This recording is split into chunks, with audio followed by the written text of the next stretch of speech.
네, 토막토막 경제 시청자 여러분 안녕하십니까? 새해 인사드리겠습니다. 새해 복 많이 받으십시오.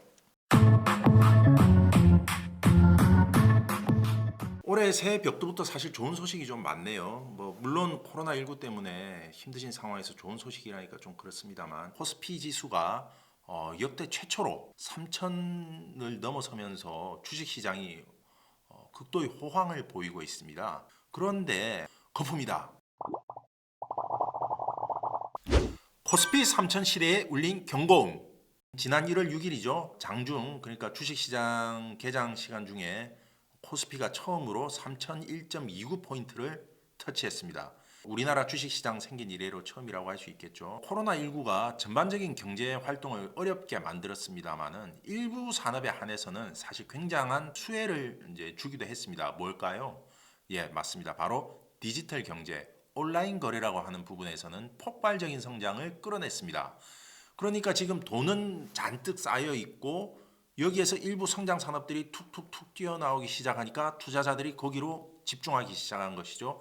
그러면서 주식시장이 고점을 향해서 치솟았다. 이렇게 가보지 않은 곳으로 가게 되면 설레기도 하고 흥분되기도 하지만 또 어떤 감정이 듭니까? 두렵죠. 이런 두려움들은 우리 경제를 끌고 가는 두 명의 리더들의 올해 신년사에서도 나왔습니다. 홍남기 경제부총리가 1월 5일 범금융권 신년사에서 했던 이야기를 한번 살펴보겠습니다. 코로나 위기의 완전한 극복, 빠르고 강한 경기 반등, 성장 경로를 높일 미래 대비, 금년 불거져 나올 수 있는 리스크 요인 관리, 요게 바로 유동성, 과잉 유동성에 대한 이야기가 되겠죠. 여기에 대해서 이제 홍 부총리는 이렇게 말했습니다. 정부도 위기 대응 과정에서 급격히 늘어난 유동성이 자산 시장으로의 쏠림, 부채 급증 등을 야기할 가능성에 각별히 유의하면서 시중 유동성에 대해 세심하게 관리해 나가겠다. 이주열 한국은행 총재가 한 이야기를 한번 들어봅시다. 국내로 눈을 돌려보면 우리 경제의 구조적 취약성에 대한 우려가 이어지고 있습니다. 저출산 고령화가 경제 활력을 제약하는 가운데 코로나19의 차별적인 영향이 부분 간 계층 간 불균형을 심화시키고 있습니다. 향후 경제 회복이 K자 형태로 전개될 경우 전통적 대면 산업을 중심으로 한 영세 소상공인이나 저소득 계층은 회복에서 계속 소외될 가능성이 높습니다.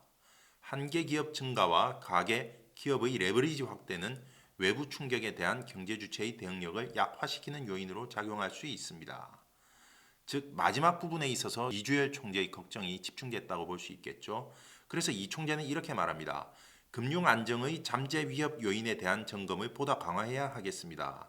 가계부채 누증, 실물 경제와 자산 가격 움직임 간의 괴리, 한계 기업 및 취약 가구의 채무 상환 능력 저하 등을 면밀하게 점검 분석하고 위험 수준의 상당한 변화가 감지되는 경우 정부와 긴밀히 협력해 대응 방안을 모색해 나가겠습니다. 이렇게 이야기했습니다. 우리 경제가 이런 어떤 풍부해진 유동성, 어떻게 보면 지나치다고 볼 수 있죠. 사실 우리 경제가 언제 0%대의 금리를 경험했겠습니까? 그죠? 지금이 거품일까요? 코스피 지수가 3천을 돌파했다는 것이 한국 주식시장이 혹은 자산시장이 어떤 유지할 수 없는 상태로 접어들었다는 것을 의미하는 것일까요? 역사적으로도 사실 이런 자산시장의 거품은 엄청 많았습니다. 대표적인 게 사실 잘 아실 겁니다. 1632년 2월에 있었던 네덜란드의 이른바 튤립 거품이라는 겁니다. 그 다음 1987년 10월 19일, 이거 주식하시는 분들 좀 연식이 있으신 분들은 아마 많이 아실 겁니다. 블랙 먼데이라고 하죠. 검은 월요일. 그냥 이때는 아무 일도 없었어요. 그냥 주식시장이 굉장히 좋았거든요. 좋았는데 미국 제품이 수출이 안 되니까 경상수지가 적자가 되죠. 재정으로 돈 채권 시장에서 국채를 발행하고 돈을 빌려서 막 재정을 운영하면 어떻게 됩니까? 그러니까 정부의 빚이 늘어나겠죠. 1987년 10월 19일 갑자기 미국 시장의 모든 주가 지수가 그냥 하락하기 시작합니다. 과연 이 코스피 3천이 거품이냐? 예, 그렇다고 보는 의견이 있고 그렇지 않다고 보는 의견이 있습니다.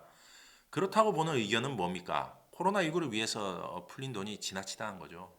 백신이 풀리면 경제활동이 정상화될 것이고 그동안 소비를 억제했던 소비자들이 시장으로 나가서 정상적인 경제활동을 하면서 경제가 회복이 될 것이고 곧 금리도 올라가고 이런 자산 가격도 빠질 것이다. 이렇게 이제 보는 사람들이 있습니다. 미국의 채권 금리가 지금 1% 밑에서 놀다가 최근 들어서 1% 위로 올라왔습니다. 시중 금리가 이제 뛰기 시작했다는 거거든요. 이게 뭘 뜻하냐면 미국의 중앙은행 연준이 기준금리를 올릴 수 있다. 즉 시중에 풀린 돈을 걷어들일 수 있고 다른 나라들도 풀린 돈을 다시 걷어들여서 통화량을 줄일 것이다. 결국은 지금의 상황이 거품이라고 보는 사람들의 견해는 뭐냐면 경제의 선순환 구조에 의해서 자산 가격이 오른 것이 아니라 경제라는 틀 안에 지나치게 많은 돈을 쏟아부었기 때문에 그래서 자산 가격이 올라간 것이다. 이런 관점을 이제 유지하고 있고 지속하기 어렵다라고 보는 것이죠. 그렇지 않다고 보는 시각도 있습니다. 주식시장에 모든 주식이 올랐습니까? 그렇지는 않거든요. 이 상승장에서도 오른 주식이 있고 오르지 않은 주식이 있다는 거예요. 이게 뭘 뜻하느냐? 투자자들은 굉장히 현명하게 성장성이 있는 종목들을 가려내고 있다는 거예요. 또 다른 얘기 해볼까요? 부동산 시장이 막 급등하고 있다고 그러죠? 맞습니다. 수도권 중심으로 오르고 있죠. 그런데 다 올랐나요? 아니면 모두 똑같은 폭으로 올랐나요? 그렇지 않죠. 따라서 이것을 두고 과연 무분별한 자산 거품이라고 할 수 있느냐? 그리고 또한 코로나 백신 보급이 만만치 않다는 겁니다. 최소한 올해 연말까지는 진행이 돼야 어떤 집단 면역 체계를 갖출 수 있을 것이다. 이런 시각들이 있고요. 그 다음에 또 하나가 뭐냐면 블랙스완이 나타났다. 이게 뭐냐면 예측하지 못한 돌발 변수가 나타난 걸 이야기합니다. 실물 경제 중에서도 전자, 자동차 제조, 전기차 제조 이런 산업들은 굉장히 호황을 띠고 있다는 거죠. 따라서 이미 코로나19로 인해서 산업 구조가 바뀌고 있고 현재의 코스피 3000은 이런 바뀐 산업 질서를 반영하는 것이다. 그럼 어떻게 해야 될까요? 예측도 물론 중요합니다. 그것보다 더 중요한 게 있습니다. 그게 뭘까요? 바로 대응입니다. 내일 거품이 터진다고 했을 때, 지금 거품이 터진다고 했을 때 나는 어떻게 할 것인가? 주식시장에 투자하고 계신다면 어떻게 해야 될까요? 주식시장 바깥에도 그 주식시장과 상호 보완하는 관계에 있는 자산시장에 투자를 해두셔야 된다는 거예요. 이른바 한 바구니에 계란을 담지 말라는 격언을 다시 한번 생각하셔야 되는 겁니다. 어느 한 시장에 충격이 오더라도 내가 나락으로 떨어진 일은 막아야 되잖아요. 그래서 여러분들이 지금 필요한 것은 뭐다? 우리 이막수 채널을 보시면서 헤이 막수. 현 상황에서 지켜봐야 될 건 무엇일까요? 이 지표들에 대해서 좀 관심을 가지셔야 됩니다. 거시경제와 미시경제의 상황을 보여주는 지표들을 좀 더 올해는 민감하게 보셔야 됩니다. 월별 수출 실적 산업통상자원부가 매월 1월 1일 아마 발표할 겁니다. 이런 거 지켜보셔야 됩니다. 또 하나 뭐가 있을까요? 채권금리에 관심을 두실 필요가 있습니다. 채권금리가 뛴다는 건 뭘 뜻하냐면 중앙은행이 이자율 인상을 고려해야 되는 시점이 다가오고 있다는 이야기가 될 수 있거든요. 그러면 유동성이 줄어들 것이고 그럼 자산시장에 있어서 가격 조정이 일어날 수 있다는 신호가 됩니다. 그럴 경우에는 빨리 현금화할 수 있는 자산들로 좀 포트폴리오를 재편하셔야겠죠. 같은 맥락에서 물가도 지켜보실 필요가 있습니다. 통화량, 유동성에 비해서 물가 수준이 굉장히 안정적입니다. 여기에는 국제 유가의 영향도 굉장히 큰데요. 최근에 미국에서 보면 올해의 어떤 바이든 행정부가 출범하면서 본격적인 회복세를 띄기 시작하고 중국 경제가 지금도 사실 풀가동에 들어가긴 했는데요. 세계의 제조 공장으로서의 면모를 회복하기 시작하면 유가가 아마 뛸 가능성이 큽니다. 그렇게 되면 물가도 다시 동반 상승할 수 있고요.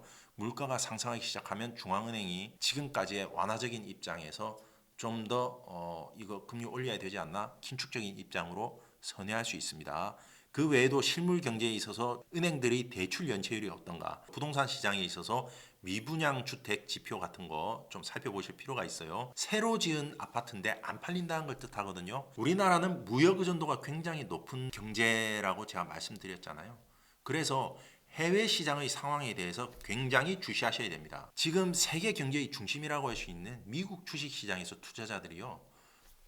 아시아로 눈을 돌리고 있습니다. 정확하게 말씀드리자면요. 신흥시장으로 눈을 돌리고 있거든요. 신흥시장 중에서도 방역을 굉장히 효과적으로 잘한 나라들을 미국 시장 투자자들이 지켜보고 있습니다. 왜? 주식시장은 뭘 먹고 살죠? 미래에 대한 기대를 먹고 삽니다. 근데 이제 바이든 행정부에 대한 기대가 사실 작년 말부터 올해 초까지 이어진 어떤 미국 주식시장 상승세의 배경이라고 본다면 이제 바이든 행정부가 출범하잖아요.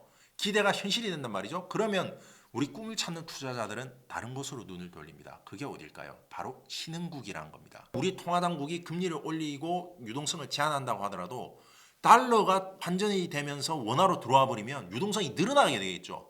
그러면은 올해 사실 이 유동성 랠리가 통화 당국이 조금 고삐를 잰다고 하더라도 더 지속될 가능성이 열려 있는 겁니다. 그래서 해외 투자자들의 동향에 대해서도 굉장히 관심 있게 보셔야 되고요. 특히 그 부분에 있어서 뭐가 좋을까요? 네, 연합인포맥스의 국제뉴스 굉장히 좋다고 추천드리겠습니다.